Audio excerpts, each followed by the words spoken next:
HWTS, of course, stands for Household Water Treatment and Safe Storage. Household water treatment uses some treatment processes, which are very similar to those used at larger scales in community schemes or municipal treatment plants. These can include pre-treatment steps, filtration, disinfection, often applied in series to allow multiple barriers against pathogens passing through the system. So in this module, we'll briefly introduce these processes. We'll discuss their effectiveness against different classes of pathogens, the bacteria, the protozoa, the viruses, where effectiveness is how well the process works in removing or inactivating or killing the pathogen under ideal conditions. Efficiency is something different. It's how well the process works when it's actually applied at the field level in real households. We'll discuss that more in later modules. Today, we'll give some brief advantages and disadvantages of each of the main processes. Sometimes pre-treatment is required in household water treatment or treatment at larger scales. If water has a lot of suspended solids in it or turbidity, those particles can interfere with other treatment processes. At the household level, very simple forms of pre-treatment can be done, including rough filtration through cloth or sand filters, or sedimentation, either passive sedimentation, letting a bucket of water sit overnight so solids settle to the bottom, or assisting sedimentation with a coagulant like alum. Filters are usually efficient at removing large pathogens like guinea worm or protozoa. They also usually work well against bacteria, depending on the design. Some filters are even able to remove viruses, but recall that viruses are very small and they can pass through the pores of some filters. Generally speaking, people tend to like filters. They're often easy to operate and require little technical capacity at the household level. Filters normally don't give any strange taste to water, and ceramic filters can even cool the water through evaporation. If raw water is turbid from high iron or other particles, this is generally removed and the treated water looks much cleaner, which people appreciate. Disadvantages of filters include the need for supply chains, including to replace broken components, and the possibility of recontamination after filtration, especially if treated water is transferred to another container. The most widely practiced household water treatment process is boiling. Boiling is highly effective against all classes of pathogens, and people all around the world understand that boiling makes water safer to drink, and they tend to trust the treatment.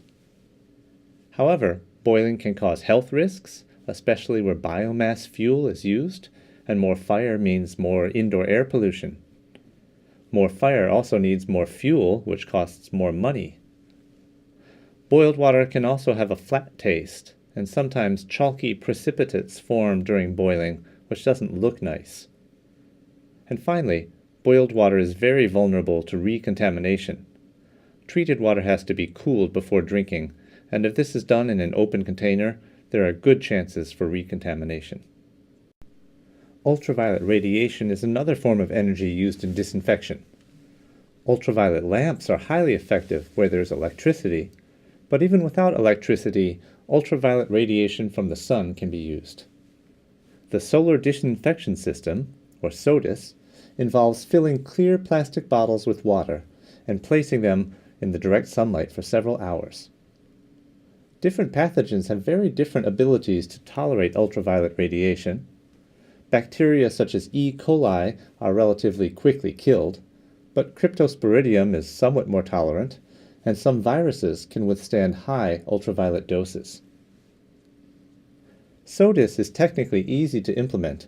It doesn't require any complicated supplies or chemicals, and is very inexpensive.